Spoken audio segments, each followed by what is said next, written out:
Hello student, welcome back to my channel. कैसे हैं आप सभी लोग। आप लोग की रीजनिंग एबिलिटी की एमआरएस की प्रीवियस ईयर के क्वेश्चंस मैं लेकर के आ रही थी। उसमें कि आप लोग के एमआरएस की प्रीवियस ईयर के काफ़ी क्वेश्चंस मैंने ऑलरेडी आप लोग को कराए हुए हैं, पीजीटी टीजीटी में जो आए हुए थे, अकाउंटेंट में जो आए थे। आज की वीडियो में जो आप लोग का जूनियर सेक्रेटरियल असिस्टेंट की पोस्ट आई थी, जैसे कि उसमें जो आप लोग के रीजनिंग के क्वेश्चन पूछे गए थे, यहाँ पर 20 क्वेश्चन हैं और बहुत ही अच्छे इंपॉर्टेंट क्वेश्चन हैं। आपके अलग अलग सेक्शन जो है इसमें उससे पूछे गए क्वेश्चन हैं, वो आज की वीडियो में हम सॉल्व करेंगे। तो बहुत ही इंपॉर्टेंट वीडियो रहने वाली है, एंड तक वीडियो में बने रहिएगा।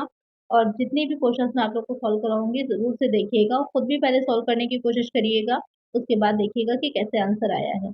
बहुत ही अच्छे क्वेश्चन हैं और अगर प्रीवियस वीडियोस नहीं देखी हैं तो जरूर से देख लीजिएगा। आपकी एमआरएस की तो साथ साथ जो केवीएस में आपका पेपर होने वाला है, अब तो केवीएस की भी वैकेंसी आ चुकी है, एमबीएस की आ चुकी है, इसके लिए भी इम्पोर्टेंट है। चाहे आप पीआरटी भर रहे हो, चाहे आपका पीजीटी का, टीजीटी का, नॉन टीचिंग पोस्ट पर हो, सभी के लिए रीजनिंग के 20 क्वेश्चन आपके इसमें भी पूछे जाने हैं। आपको पता ही होगा टीयर 1 में, तो वहाँ पर भी आपके क्वेश्चन बहुत ही इंपॉर्टेंट रहने वाले हैं। तो आइए शुरू करते हैं और प्लीज़ एक रिक्वेस्ट है, आप लोग ज़्यादा से ज़्यादा वीडियोज़ को शेयर ज़रूर किया करिए। जितने भी व्हाट्सएप ग्रुप में या फिर आप टेलीग्राम ग्रुप में जुड़े हुए हों तो वहाँ पर वीडियोज़ को शेयर कर दिया करिए। और साथ में वीडियो अगर अच्छी लगे तो लाइक ज़रूर कर दिया करिए, इससे वीडियो की रीच बढ़ती है। तो प्लीज़ लाइक और शेयर ये दो काम ज़रूर कर लीजिए। और अगर चैनल पर नए हैं तो सब्सक्राइब भी कर लीजिए, काफ़ी हेल्पफुल वीडियोज़ रहने वाली हैं आपके लिए। आइए शुरू करते हैं और फर्स्ट क्वेश्चन लेते हैं। यहाँ पर क्वेश्चन है कि 6 मित्र हैं, ए, एल, के, डी, बी और जी एक बेंच पर उत्तर की ओर मुख करके बैठे हुए हैं। ए जी के बाई दूसरी तरफ दूसरे स्थान पर बैठा है और जी के दाएं तरफ चौथे स्थान पर है। बी जी के ठीक दाएं बैठा है, सबसे दाएं तरफ कौन बैठा है। तो यहाँ पर आपको सिटिंग से रिलेटेड क्वेश्चन है, इसको सॉल्व करना है। 6 फ्रेंड्स हैं यहाँ पर, are sitting on a bench facing towards north.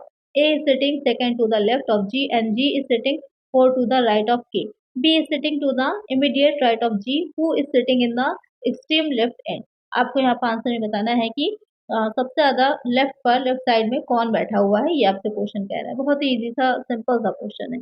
आइए सॉल्व करते हैं जैसे जैसे क्वेश्चन में बताया गया है उसी तरह से। तो यहाँ सबसे पहले स्टार्ट हम जो करेंगे, क्या कह रहा है, ए जी के बाई तरफ दूसरे स्थान पर बैठा है। तो यहाँ पर इसकी पोजीशन क्लियर है, हम यहीं से क्वेश्चन अपना सॉल्व करना शुरू करते हैं। तो यहाँ पर कह रहा है कि ए जो है वो जी के बाई तरफ, तो सबसे पहले जी को प्लेस कर लीजिए। अब जी के लेफ्ट साइड में कहाँ पर हो जाएगा, क्योंकि ये चीज का क्योंकि यहाँ पर किस तरफ फेस किए हुए हैं, उत्तर की ओर, नॉर्थ की तरफ फेसिंग किए हुए हैं। मैंने आप लोग को पहले भी इसका सिंपल सा फॉर्मूला बताया था, नॉर्थ की तरफ यानी कि अप साइड में है तो राइट इधर हो जाएगा और लेफ्ट इधर हो जाएगा। अब आपको सबको प्लेस करना इजी रहेगा। तो यहाँ पर दूसरे स्थान पे है तो ये ए की पोजीशन हो जाएगी। तो यहाँ पर जी के दाई तरफ चौथे स्थान पर है, तो जी यहाँ पर तो प्लेस है ही इसकी, और साथ में कह रहा है के दाई तरफ, तो के चौथे स्थान पर है तो के यहाँ पर आपका बैठेगा। और फोर्थ प्लेस तो फर्स्ट सेकंड थर्ड और ये फोर्थ हो गई जी की प्लेस।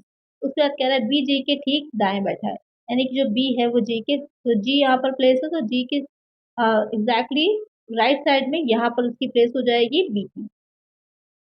उसके बाद कह रहा है कि सबसे दाई तरफ कौन बैठा हुआ है, सबसे बाई तरफ सॉरी, सबसे लेफ्ट साइड में कौन बैठा हुआ है। तो यहाँ पर आप देख रहे हैं 6 फ्रेंड्स थे, 6 मित्र थे, यहाँ पर 4 लोग की पोजीशन हो गई, ये 2 प्लेस यहाँ पर आपकी लेफ्ट है और इसके बारे में एग्जैक्टली हमको कुछ नहीं बताया गया है। तो यहाँ पर इन 2 प्लेस पर आपके या तो एल आएगा या फिर डी आ जाएगा, क्योंकि इन्हीं दोनों की पोजीशन नहीं बताई गई है हमको, और हमको इससे लेना देना भी नहीं, क्योंकि हमको यहाँ पर इनके बारे में पूछा ही नहीं गया था। तो यहाँ पर एल या डी में से कोई भी एक हो सकता है।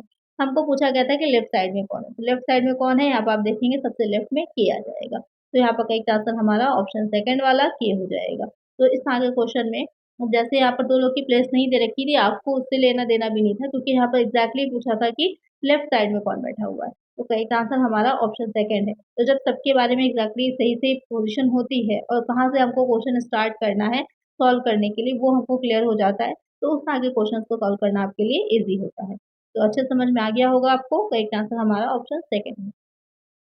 चलिए नेक्स्ट क्वेश्चन है,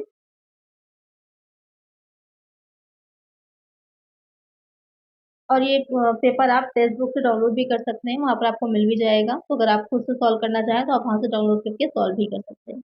नेक्स्ट है, यहाँ पर दिए गए आरेख का ध्यानपूर्वक अध्ययन कीजिए और प्रश्न का उत्तर दीजिए। यहाँ पर ये आपको डायग्राम दिख रहा है, तो इसको देखना है, आपको आंसर करना है। तो यहाँ पर हिंदी है, तमिल है और अंग्रेजी है।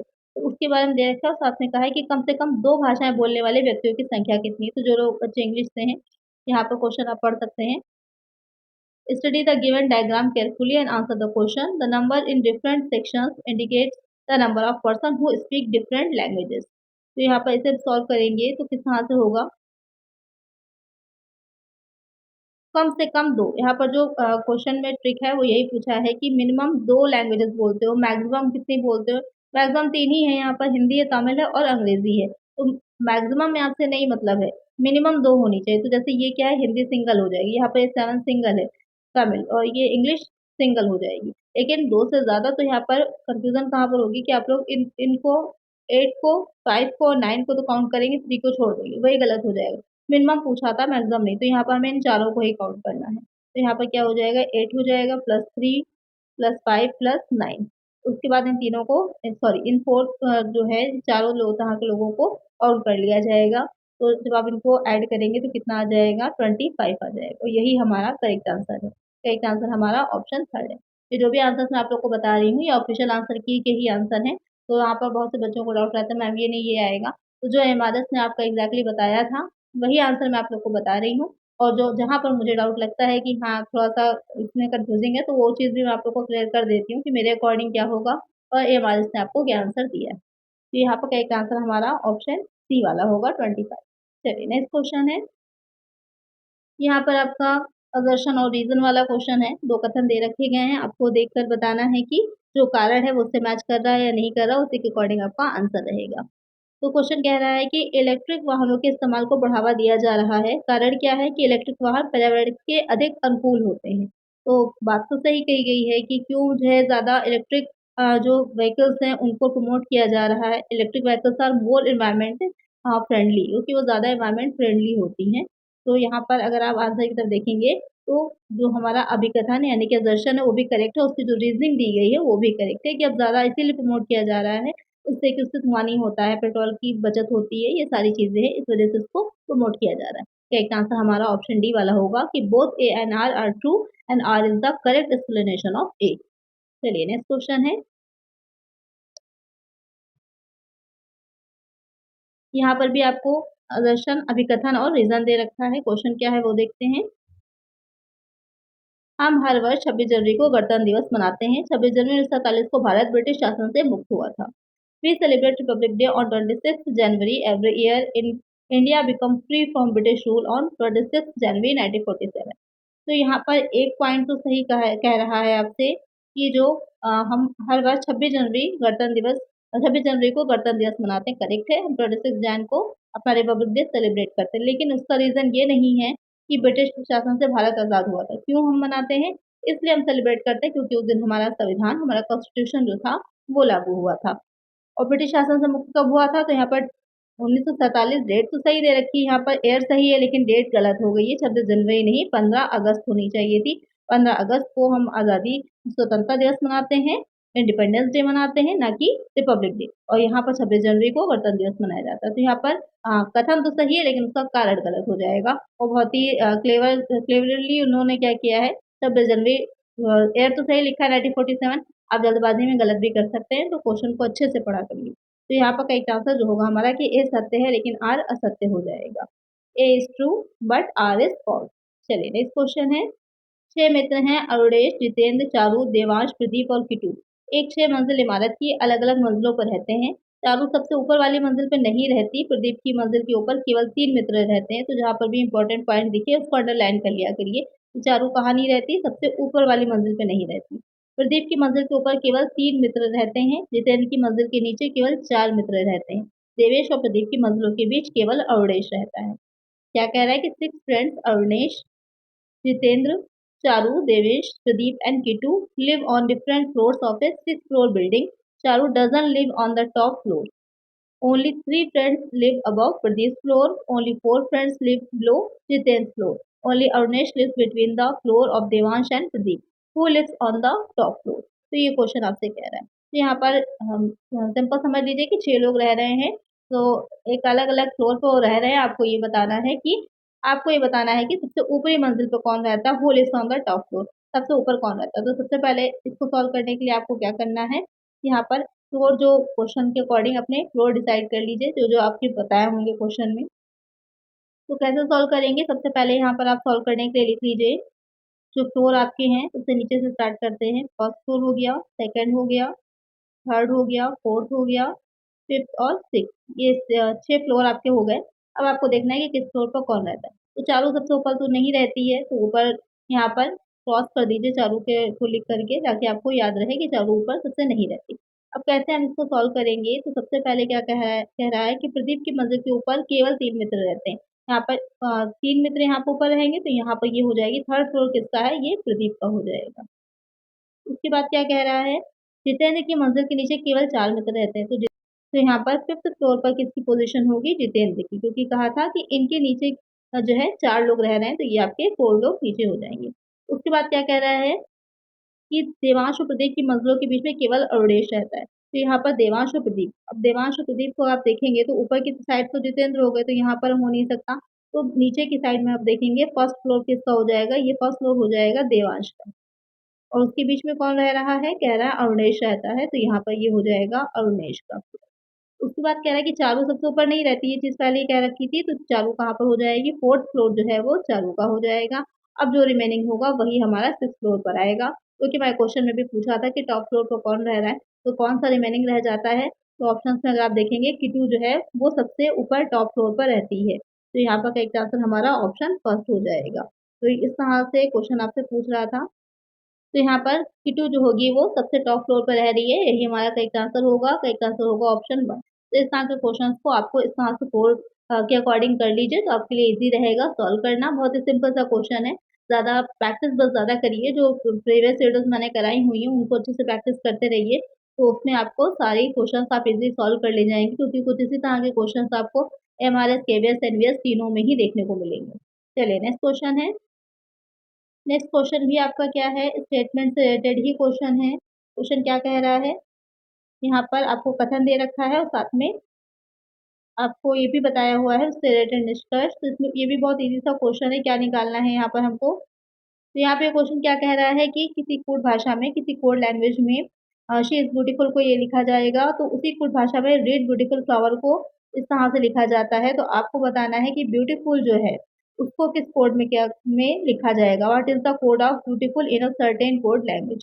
तो यहाँ पर अगर आप ब्यूटीफुल की कोड देखेंगे तो जब 3 या 4 दे रखे होते हैं इस तरह के, तो वहाँ पर प्रॉब्लम होती है। यहाँ पर सीधे सीधे आप देख सकते हैं कि दोनों में जो सिमिलर होगा वही हमारा आंसर होगा। तो दोनों में सिमिलर कौन सी चीज है, तो यहाँ पर अगर आप देखेंगे एक ही वर्ड कॉमन है, तो यहाँ पर कॉमन कौन सा हो जाएगा, तो इसमें कॉमन जो आपका आ रहा है वो हो जाएगा टी ए।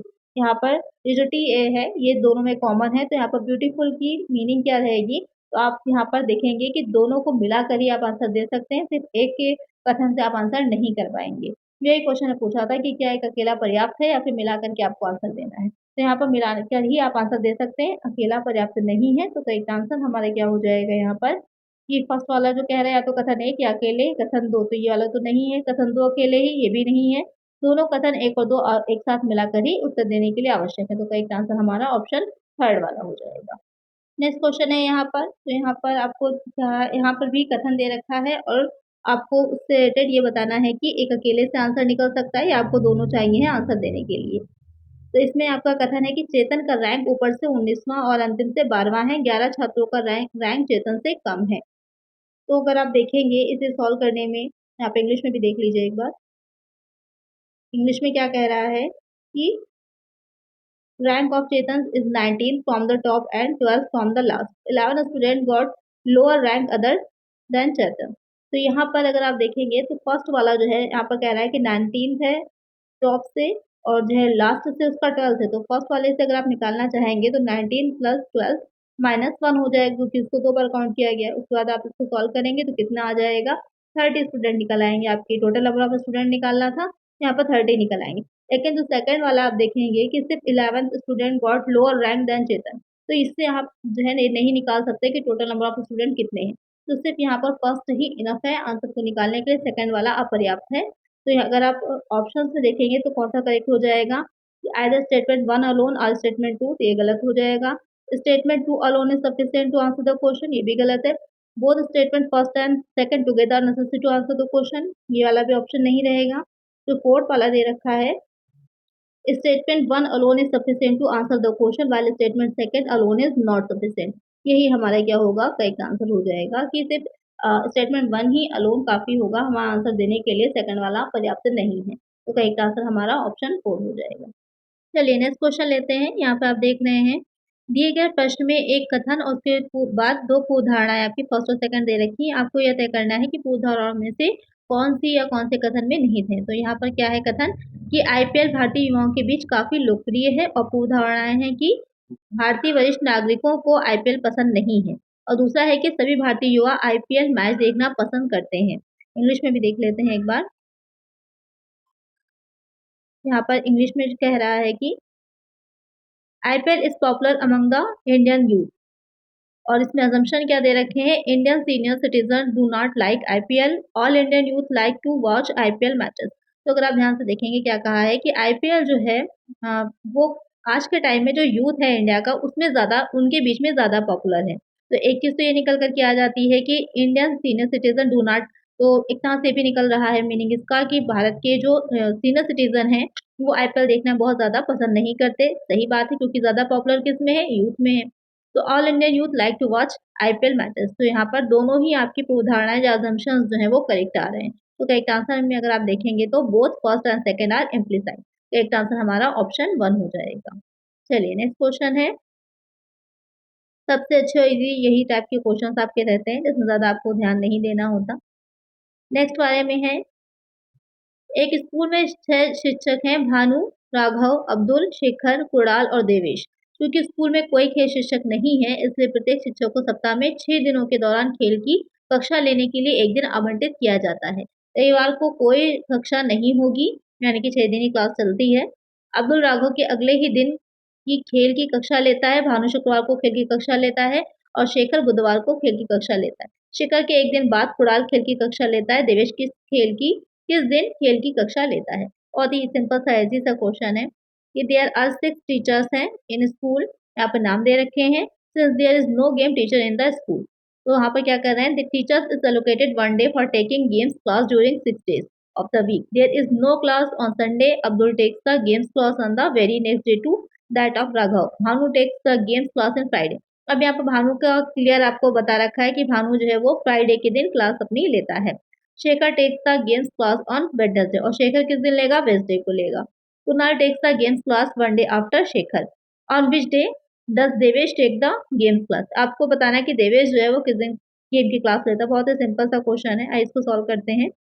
कैसे निकालना है, तो बहुत ही इजी सा है। सबसे पहले आप यहाँ पर नोट कर लीजिए, क्योंकि मंडे से स्टार्ट होगी यहाँ पर क्लास जो होगी गेम की। मंडे होगा, ट्यूसडे हो जाएगा, वेडनेसडे हो जाएगा, थर्सडे होगा, उसके बाद फ्राइडे हो जाएगा, उसके बाद हमारा सैटरडे हो जाएगा। संडे को क्लास नहीं चलती तो उसको आपको छोड़ देना है।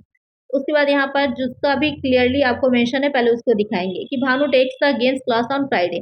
भानु किस दिन क्लास लेंगे, ये लेंगे फ्राइडे के दिन, तो फ्राइडे में यहाँ पर हम भानु का नाम मेंशन कर देते हैं। उसके बाद क्या कह रहा है कि Shekhar takes the games class on Wednesday. अब शेखर का भी क्लियर है, तो यहाँ पर वेडनेसडे को हम शेखर की क्लास कर देते हैं। उसके बाद यहाँ क्या कह रहा है कि Kunal takes the games class on day after Shekhar.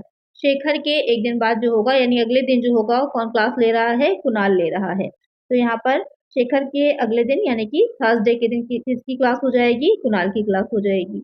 यहाँ पे ये हमें क्लियर हो गया। अब यहाँ पर सबसे पहली लाइन यहाँ पर जो मेंशन थी, Abdul takes the games class on the very next day to the Raghav.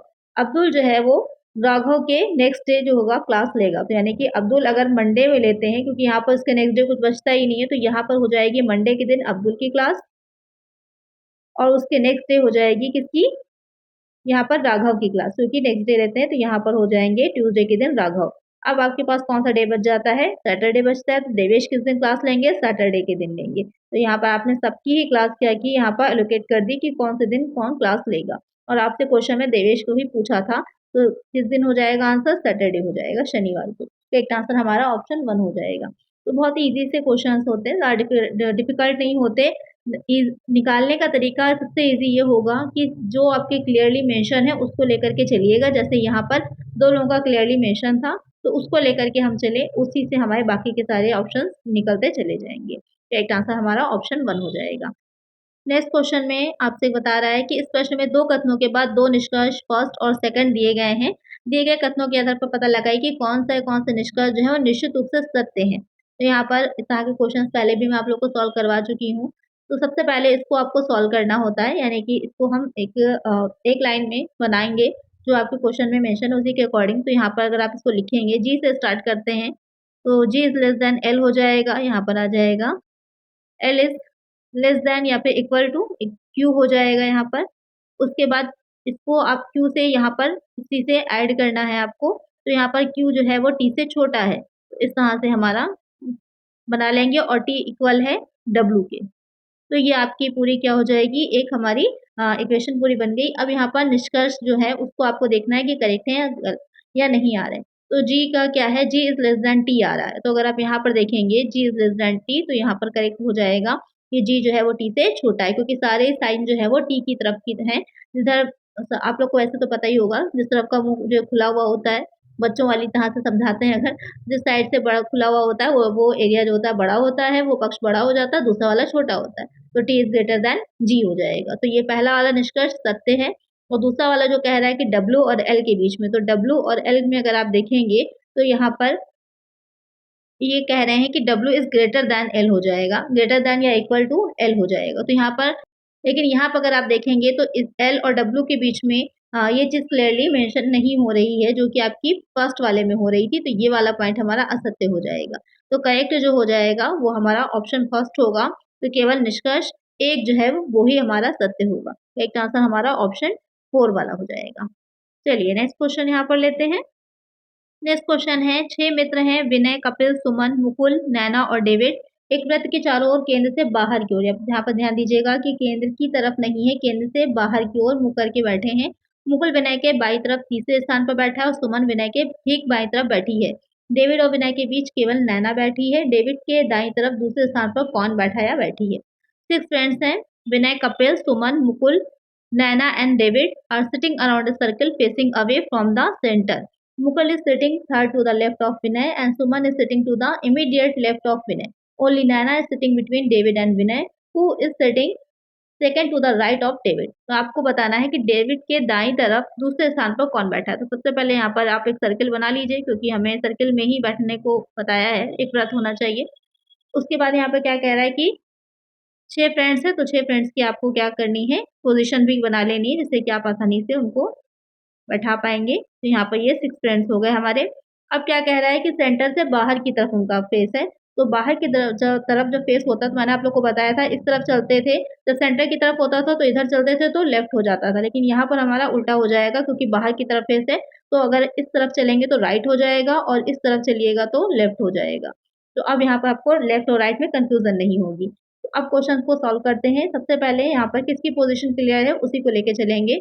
Mukul जो है विनय के बाईं तरफ तीसरे स्थान पर बैठा है। तो अगर हम यहाँ पर विनय की पोज़ीशन यहाँ पर रखते हैं, तो मुकुल क्या कह रहा है कि मुकुल विनय के बाईं तरफ तीसरे स्थान पे, तो विनय का तीसरा स्थान अगर देखेंगे लेफ्ट साइड में, तो क्या हो जाएगा, फर्स्ट, सेकंड और थर्ड। तो यहाँ पर किसकी प्लेस हो जाएगी, ये हो जाएगी मुकुल की प्लेस।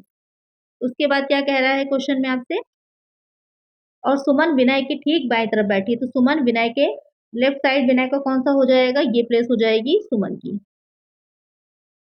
उसके बाद यहाँ पर कह रहा है कि डेविड और विनय के बीच केवल नैना बैठी है। डेविड और विनय के बीच, अब यहाँ पर अगर डेविड को बैठाएंगे तो सुमन ऑलरेडी बैठी हुई है, तो यहाँ पर नहीं हो सकता, तो हम किसको बिठाएंगे, डेविड को जो है हम यहाँ पर प्लेस करेंगे, ये प्लेस हो जाएगी डेविड की, और यहाँ पर क्या हो जाएगा, नैना की प्लेस हो जाएगी। उसके बाद क्या कह रहा है, एक ही हमारा बच जाता है, कौन बचता है, उसकी प्लेस ही हमारी है, तो कौन, किसके बारे में नहीं बताया था, कपिल के बारे में नहीं बताया था, ये प्लेस किसकी है, कपिल की है। अब आपको क्वेश्चन में क्या कह रहा है कि डेविड के बाईं तरफ दूसरे स्थान पर कौन बैठा है, तो डेविड के राइट साइड में दूसरे स्थान पर, राइट साइड में चलेंगे इधर से, तो फर्स्ट और सेकंड कपिल हो जाएगा, और यही हमारा क्या हो जाएगा, आंसर हो जाएगा, जो कि आपके क्वेश्चन में पूछा गया था। तो यहाँ पर करेक्ट आंसर हमारा ऑप्शन सेकंड है। तो इस तरह से आपको इजीली सॉल्व करना है। ज़्यादा जो कंफ्यूजन होती है वो लेफ्ट और राइट में होती है, तो उसको याद रखना है आपको। अगर फेस अंदर की तरफ होगा, इन सबका फेस अंदर की तरफ होता, तो यहाँ पर आपका लेफ्ट होता और ये राइट हो जाता।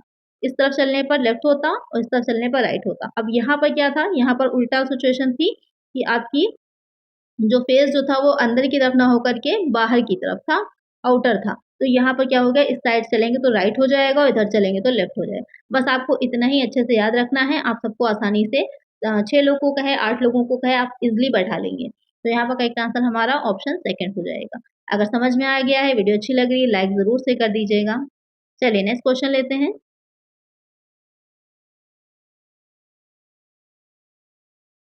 नेक्स्ट क्वेश्चन आपका सेम वैसा ही है जैसे अभी एक क्वेश्चन हमने सॉल्व किया हुआ था कि इस प्रश्न में 2 कथनों के 2 निष्कर्ष दे रखे हैं। दिए गए कथनों के आधार पर पता लगाइए कि कौन-सा निष्कर्ष निश्चित रूप से सत्य होगा। तो सबसे पहले इसको क्या करना है, आपको सॉल्व कर लेना होगा, उसके बाद हम इसे सॉल्व करें। बहुत ही ईज़ी सा क्वेश्चन है, जल्दी से इसका आंसर मुझे कमेंट करिएगा। अभी ऐसे ही क्वेश्चन मैंने आप लोग को सॉल्व करवाया हुआ है, तो कोई मुश्किल नहीं होनी चाहिए इसको सॉल्व करने में। कमेंट सेक्शन में आप लोग बताइएगा कि यहाँ पर कौन-सा फॉलो कर रहा है जो कन्क्लूज़न है। चलिए नेक्स्ट क्वेश्चन है। नेक्स्ट क्वेश्चन में यहाँ पर आपको एक आरेख दे रखा है। दिए गए आरेख का ध्यानपूर्वक अध्ययन कीजिए और प्रश्न का उत्तर दीजिए। यहाँ पर कह रहा है कि दी गई संख्या उन छात्रों की संख्या दर्शाती है जिन्होंने 3 विषयों भौतिकी, रसायन विज्ञान और गणित में 70% से अधिक अंक प्राप्त किए हैं। तो ये भौतिकी के, रसायन विज्ञान और गणित के हो गए। इंग्लिश में भी देख लीजिए, तो बच्चे इंग्लिश मीडियम से हैं।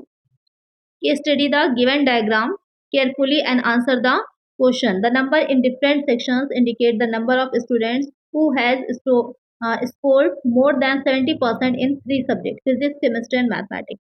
तो यहाँ पर what is the number of students who have scored more than 70% in both? यानी कि आपको बताना है कि कितने ऐसे बच्चे हैं जिन्होंने फिजिक्स और केमिस्ट्री दोनों में ही 70% से ज़्यादा मार्क्स लिए हैं, ये आपको क्वेश्चन में बताना है। तो यहाँ पर अगर आप देखेंगे ऑप्शंस में, तो ये हो गया आपका केमिस्ट्री का और ये हो जाता है फिज़िक्स का। ये केमिस्ट्री हो जाएगी और ये फिज़िक्स हो जाएगी। मैथ्स आपको नहीं देखना है, आपको फिज़िक्स और केमिस्ट्री ही देखना है। तो अगर आप लोग यहाँ पर देखेंगे तो सिर्फ़ 4 स्टूडेंट आ रहे हैं जो आपके फिज़िक्स और केमिस्ट्री दोनों में जाएँगे। तो यहाँ पर जो हमारा अगर इनको भी लेते हैं तो ये आपका मैथमेटिक्स से भी आ जा रहा है। यहाँ पर सिर्फ़ ये 12 जो है ये सिर्फ़ केमिस्ट्री का है। तो सिर्फ़ 4 ऐसे स्टूडेंट हैं जिनको 70% दोनों में ही मार्क्स मिले हैं। तो करेक्ट आंसर हमारा ऑप्शन सेकंड वाला हो जाएगा। यानी कि 4 स्टूडेंट आपका करेक्ट आंसर होगा। चलिए नेक्स्ट क्वेश्चन है।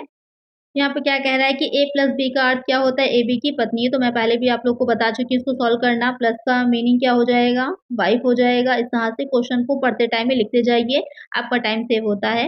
माइनस की मीन्स क्या है कि ए बी का क्या है? फादर है। मल्टीप्लाई का मीन्स क्या हो जाएगा? ब्रदर है, भाई है उसका।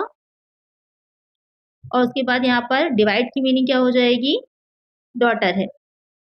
अब उसके बाद क्वेश्चन आपका क्या दे रखा है, ये क्वेश्चन है जिसको हमें सॉल्व करना है। तो यहाँ पर सॉल्व करने के लिए सबसे पहले टी जो है वो बी की क्या हो जाएगी? टी वी की डॉटर है। तो यहाँ पर आप इसको बनाएँगे, तो यहाँ पर बी की प्लेस हो जाएगी और टी जो है वो उसकी डॉटर हो जाएगी। तो यहाँ पर प्लस का साइन कर देते हैं क्योंकि जो है फीमेल है और यहाँ पर ये उसकी डॉटर है तो पुत्री हो जाएगा।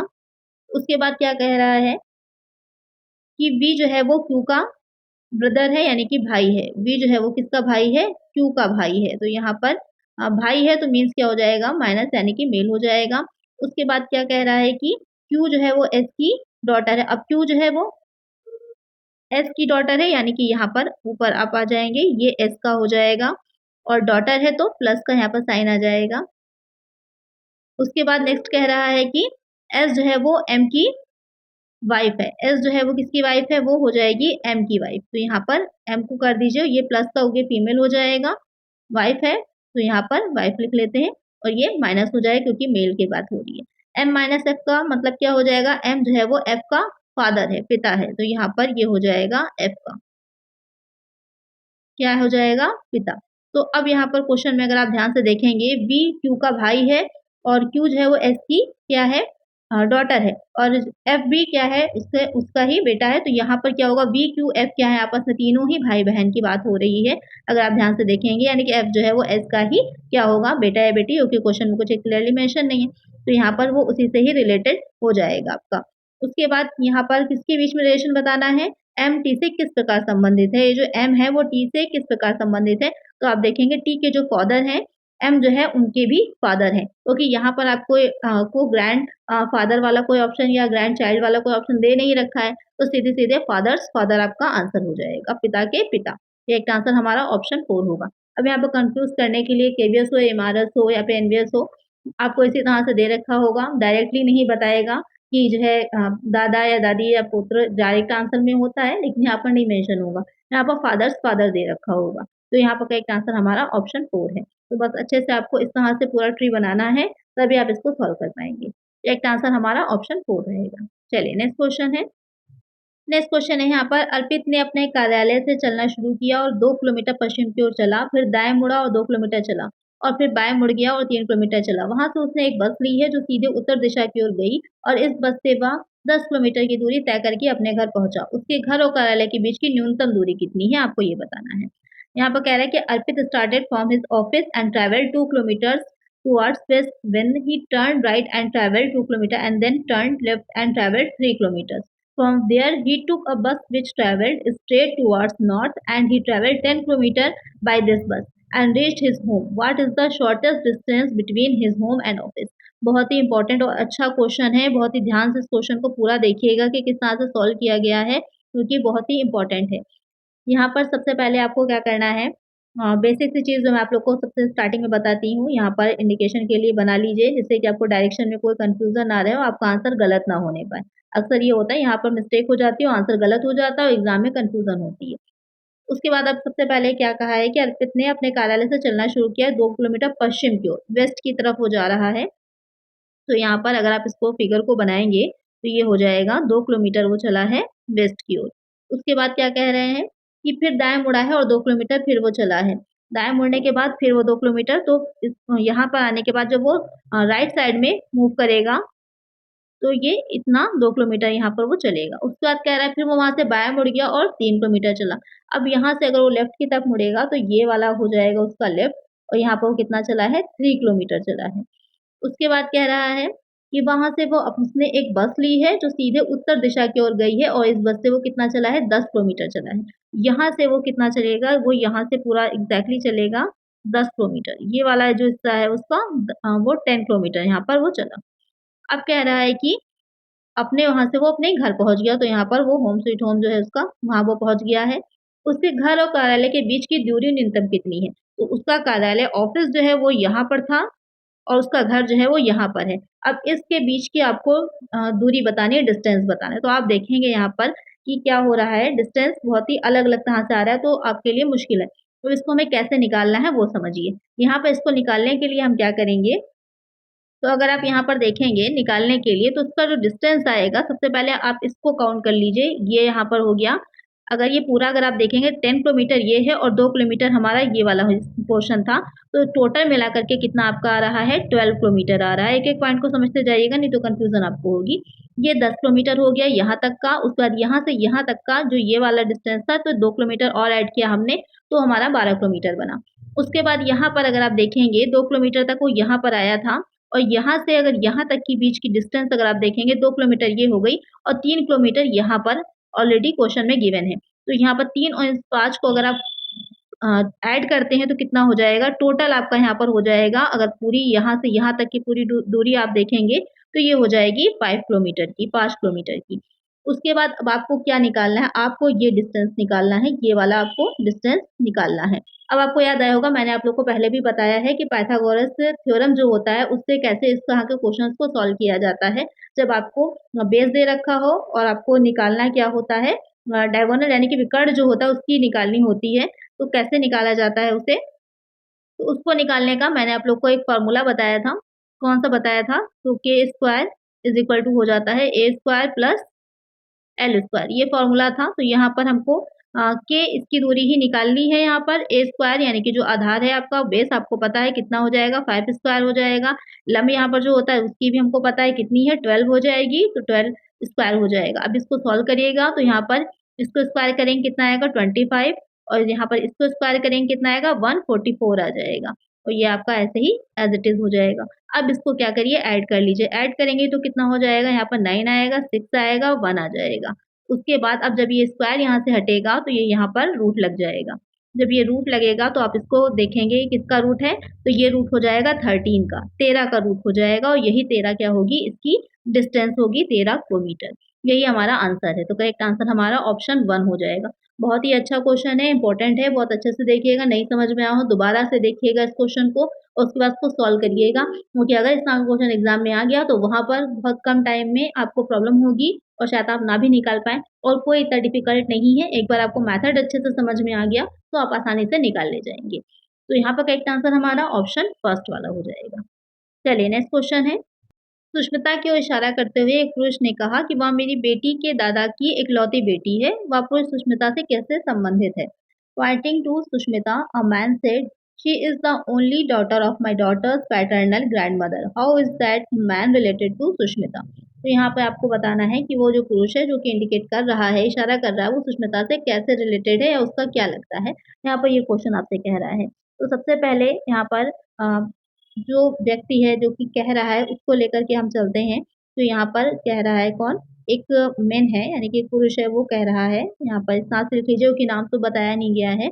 सुष्मिता की ओर इशारा करते हुए एक पुरुष ने कहा है कि वह मेरी बेटी यानी कि जो मेन है उसकी जो डॉटर है, तो यहाँ पर वो उसकी डॉटर लिख लीजिए। इस तरह से उसकी जो डॉटर है के दादा की इकलौती बेटी के दादा कौन हो जाएँगे? इनके ही फादर हो जाएँगे। यहाँ पर इनके ही फादर जो हैं उनकी बात की जा रही है कि इकलौती क्या है? बेटी है। इकलौती क्या है? डॉटर हो जाएगी ये इनकी। तो अब यहाँ पर क्वेश्चन कह रहा है कि वो उनसे कैसे रिलेटेड है? जब ये फादर एक ही हैं, इनके भी फादर ये भी हैं, इनके भी तो ये दोनों क्या हैं आपस में क्या हो जाएँगे भाई-बहन हो जाएँगे, पुरुष सुष्मिता से। तो ये जो डॉटर है ये कौन है? ये सुष्मिता ही है, उसी की बात की जा रही है। तो यहाँ पर ये कौन इनका हो जाएगा? आंसर में अगर आप देखेंगे तो भाई हो जाएगा, ब्रदर हो जाएगा। यानी कि जो पुरुष जो मेन कह रहा है वो सुष्मिता का भाई है। करेक्ट आंसर हमारा ऑप्शन सेकंड है। बहुत ही ईज़ी सा था, बस क्वेश्चन को थोड़ा-सा एक लाइन में कन्फ्यूज़ करने के लिए लिखा गया था। बहुत ही ईज़ी सा क्वेश्चन है, आप आसानी से निकाल लेंगे। चलिए नेक्स्ट क्वेश्चन है, एक सुबह पार्क में टहलते हुए भास्कर से राघव की मुलाकात होती है। भास्कर ने नोट किया कि राघव की परछाई जो है राघव के ठीक बाईं ओर बन रही है। यदि वे एक दूसरे की ओर उन्मुख थे तो राघव का मुख किस दिशा में था? One morning, Raghav met Bhaskar while walking in the park. Bhaskar noted that Raghav's shadow was exactly to the left of Raghav. If they were facing each other, which direction was Raghav facing? अब यहाँ पर एक चीज ध्यान में देखिएगा कि morning का टाइम है, मॉर्निंग के टाइम की बात कह रहा है, तो यहाँ पर आपको सीधे से अगर हम बनाते हैं यहाँ पर अपनी जो डायरेक्शन है, तो ये आपका क्या हो जाएगा? ये ईस्ट हो गया हमारा, ये वेस्ट हो गया, ये हो गया नॉर्थ और ये हो गया साउथ। अब मॉर्निंग का टाइम है तो सिंपल सी बात है सन किस साइड में होगा मॉर्निंग के टाइम पर तो आपका ईस्ट में होगा। यहाँ पर हमारा क्या होगा? सन होगा। तो जब सन यहाँ पर है हमारा और उसकी जो परछाई है, जो उसकी छाया बन रही है, शैडो बन रही है, वो उसकी इस तरफ बन रही है। इस साइड में जो क्वेश्चन में आपकी गिवन है, ठीक बाईं तरफ उसकी शैडो बन रही है। तो यहाँ पर अगर हमारा जो राघव होता है, यहाँ पर राघव अगर खड़ा होगा यहाँ पर राघव अगर खड़ा होगा तो उसकी जो शैडो बनेगी वो आपकी इस साइड में यहाँ पर बन रही है। तो जो क्वेश्चन में जो कह रहा है कि भास्कर जो है, भास्कर जो उसके ठीक क्या है एक-दूसरे की ओर उन्मुख है, यानी कि एक-दूसरे के सामने खड़े हैं, फेस करके एक-दूसरे के सामने खड़े हैं। तो आपको बताना है कि राघव किस दिशा में फेसिंग किए। तो सामने एक-दूसरे के खड़े हैं तो राघव भास्कर की जो पोज़ीशन हो जाएगी वो यहाँ पर हो जाएगी। तो यहाँ पर उसकी पोज़ीशन हो जाएगी, उसके बाद अब आपसे क्वेश्चन कह रहा है कि which direction was Raghav facing? Raghav किस दिशा में डायरेक्शन में अपना फेस किए हुए तो वो राघव नॉर्थ की तरफ आप देखेंगे इस तरफ देख रहा होगा, क्योंकि एक-दूसरे के सामने खड़े हुए हैं। करेक्ट आंसर हमारा ऑप्शन 1 हो जाएगा। बहुत ही सिंपल सा क्वेश्चन है, बहुत ज़्यादा आपको ध्यान नहीं देना, बस सिंपल सा दे ये चीज़ इम्पोर्टेंट थी कि मॉर्निंग के टाइम में जो उसकी छाया बनती है, वो उसके ठीक बाईं ओर अगर बन रही है, लेफ्ट साइड में यहाँ पर बन रही है, तो किधर की तरफ बन रही है? वेस्ट की तरफ बन रही है। और एक-दूसरे के सामने एक-दूसरे को फेस करके हैं, तो यहाँ पर जो राघव का फेस होगा वो नॉर्थ की तरफ हो जाएगा। बहुत ही सिंपल सा क्वेश्चन है, करेक्ट आंसर हमारा ऑप्शन 1 हो जाएगा। निम्नलिखित संख्या श्रृंखला में प्रश्नवाचक चिन्ह के स्थान पर क्या आना चाहिए? यहाँ पर आपकी एक दे रखी है नंबर सीरीज़, आपसे पूछ रहा है what should come in the place of question mark? तो यहाँ पर जो क्वेश्चन मार्क है वहाँ पर क्या आएगा? तो 27, 83, 335 इस तरह से कुछ दे रखी है, तो इसको कैसे सॉल्व करना है आइए वो देखते हैं। तो यहाँ पर सबसे पहले तो इसको हम नोट कर लेते हैं अलग से। 13 हो गया, 27 हो गया यहाँ पर हमारा, 83 हो गया, उसके बाद हो गया 335। तो एक चीज़ तो आपको क्लियरली समझ में आ रही होगी कि यहाँ पर मल्टीप्लाई किया गया है। कैसे मल्टीप्लाई? क्योंकि यहाँ पर जस्ट डबल होता चला जा रहा है, तो मल्टीप्लाई तो किया गया लेकिन कैसे किया गया है वो देखना है हमको। तो अगर आप 13 और 27 के बीच में देखेंगे कुछ इस तरह से तो मल्टीप्लाई बाय 2 किया गया प्लस 1 हो गया। मल्टीप्लाई बाय 2 अगर आप करते हैं तो यहाँ पर कितना हो जाएगा 26 हो जाएगा, उसमें अगर आप +1 करते हैं तो कितना आ जाएगा 27 आ जाएगा। इसी तरह से 27 को अगर आप लीजिएगा और मल्टीप्लाई बाय 3 करिएगा तो कितना आ जाएगा, मल्टीप्लाई करने पर हमारा आ जाएगा 81। अब अगर इसमें आप 2 ऐड करेंगे तो कितना आ जाएगा 83 आ जाएगा, जो कि यहाँ पर आपका दे रखा है। उसके बाद जो 83 आया है इसमें मल्टीप्लाई बाय 4 करते हैं तो हमारा कितना निकल कर के आता है, यहाँ पर मल्टीप्लाई करने पर निकल कर के आपका आएगा 332। उसके बाद इसमें अगर हम प्लस करेंगे 3 तो यहाँ पर कितना आ जाएगा हमारा 335 आ जाएगा। तो आप देख रहे हैं एक सीरीज आपकी चल रही है, मल्टीप्लाई किया जा रहा है, एक-एक डिजिट बढ़ता जा रहा है और ऐसे ही यहाँ पर ऐड भी किया जा रहा है। अब यहाँ पर जो आपका 335 आया है उसको आप मल्टीप्लाई किससे करेंगे, यहाँ पर मल्टीप्लाई बाय 5 हो जाएगा। उसको मल्टीप्लाई करेंगे तो कितना आ जाएगा आपका यहाँ पर 1675 आ जाएगा। अब इसमें हम क्या ऐड करेंगे, 4 ऐड कर देंगे तो हमारा कितना निकल के आएगा 1679। ये हमारा निकल कर के आएगा, जो कि हमारा नेक्स्ट नंबर होगा क्वेश्चन मार्क की जगह पर। करेक्ट आंसर हमारा ऑप्शन 3 हो जाएगा। तो यहाँ पर आपका मल्टीप्लाई भी किया गया था, एडिशन भी किया गया था। तो इस तरह की जो सीरीज आपकी बनेगी तो वहाँ पर जितने ज़्यादा से ज़्यादा क्वेश्चंस को आप प्रैक्टिस करेंगे उतना ही ज़्यादा आपके लिए हेल्पफुल होगा। तो अगर आप लोग कहिए तो आप लोग के लिए जो केवीएस की या फिर एनवीएस की अलग से जो क्वेश्चंस एग्जाम में आए हुए हैं उसकी एक अलग से सीरीज आप लोग के लिए लेकर के आए हैं, पीआरटी, टीजीटी, पीजीटी। तो वहाँ पर आप ज़्यादा क्वेश्चंस को क्या करेंगे, प्रैक्टिस कर पाएँगे, क्योंकि ऑलरेडी मैंने आप लोग को एमआरएस के तो सारे प्रीवियस ईयर करा ही दिए हैं। साथ में केवीएस और एनवीएस के भी प्रीवियस ईयर ला रही हूँ मैं आप लोग के लिए। अलग से भी रीजनिंग के क्वेश्चंस एक साथ लेकर के आएँगे, जिससे कि आप ज़्यादा से ज़्यादा क्वेश्चंस को प्रैक्टिस कर सकें। तो कमेंट कर दीजिएगा अगर आपको वैसे चाहिए हो। यहाँ पर करेक्ट आंसर हमारा ऑप्शन 3 रहेगा और आपको समझ में भी आ गया होगा कि कैसे यहाँ पर सीरीज सॉल्व करी गई है। नेक्स्ट क्वेश्चन है यहाँ पर, निम्नलिखित अक्षर क्रम को देखिए और नीचे दिए गए प्रश्न का उत्तर दीजिए। तो यहाँ पर आपके एक सीरीज दे रखी है, अल्फाबेट्स दे रखे हैं, PTSAQ है। तो यहाँ पर आपसे क्वेश्चन में जो कह रहा है कि दिए गए क्रम में प्रत्येक तीसरा अक्षर अंग्रेजी वर्णमाला में अपने ठीक अगले अक्षर से बदल जाता है, तो कौन सा अक्षर दाएं छोर से 15वें अक्षर के दाईं ओर दूसरे स्थान पे होगा। तो क्वेश्चन देखने में आपको बहुत बहुत डिफिकल्ट सा लग रहा होगा, क्योंकि लैंग्वेज ऐसी है कि if every third letter in the given sequence is replaced by its next letter in the English alphabet, which letter will come second to the right of the 15th letter from the right end। Question में आपसे क्या कह रहा है कि ये जो letters दे रखे हैं इसमें जो प्रत्येक तीसरा अक्षर है अल्फाबेटिकल ऑर्डर में देखिए, जैसे एस के बाद क्या आता है, एस के बाद टी आता है, तो एस बदल करके उसकी जगह पर टी हो जाएगा। तो हर सारे इसी तरह से 3-3 के बाद बदल देने के बाद आपको ये बताना है कि राइट साइड से जब आप चलेंगे तो 15 के राइट में जो होगा वो कौन-सा वर्ड होगा, ये आपसे क्वेश्चन पूछ रहा है। तो सबसे पहले यहाँ पर आप इसको सॉल्व कर लीजिए, सिंपल सा है, 3-3 के पेयर के अकॉर्डिंग चलते हैं, ईज़ी रहेगा। PTS है, यहाँ पर एस है, तो एस के आगे कौन-सा अल्फाबेट चेंज होकर क्या बनेगा, टी हो जाएगा आपका। यहाँ पर क्या हमने चेंज किया तो ये टी हो जाएगा। उसके बाद क्या कह रहा है, AQR है, AQ और R यहाँ पर, तो R जो है वो चेंज होकर क्या बन जाएगा, R जो चेंज होगा वो चेंज होकर S बन जाएगा यहाँ। उसके बाद देखेंगे तो GPQ हो जाएगा, तो इसको GPQ चेंज होकर क्या बन जाएगा, Q के बाद R आता है तो R बन जाएगा ये हमारा। उसके बाद यहाँ पर NDF है तो N हो जाएगा, फिर D हो जाएगा, F चेंज होकर क्या बन जाएगा, F के बाद क्या आता है, F के बाद G आ जाता है, तो यहाँ पर ये G हो जाएगा। उसके बाद क्या कह रहा है, LHR, तो L होगा, H हो जाएगा, उसके बाद R को चेंज करिएगा तो उसके बाद क्या आता है, S आता है, तो यहाँ पर S हो जाएगा। उसके बाद FAN है तो F लिखिएगा, यहाँ पर A लिखेंगे, N को चेंज करेंगे तो N के आगे क्या आता है, O आता है, तो यहाँ पर हमारा O लिख जाएगा।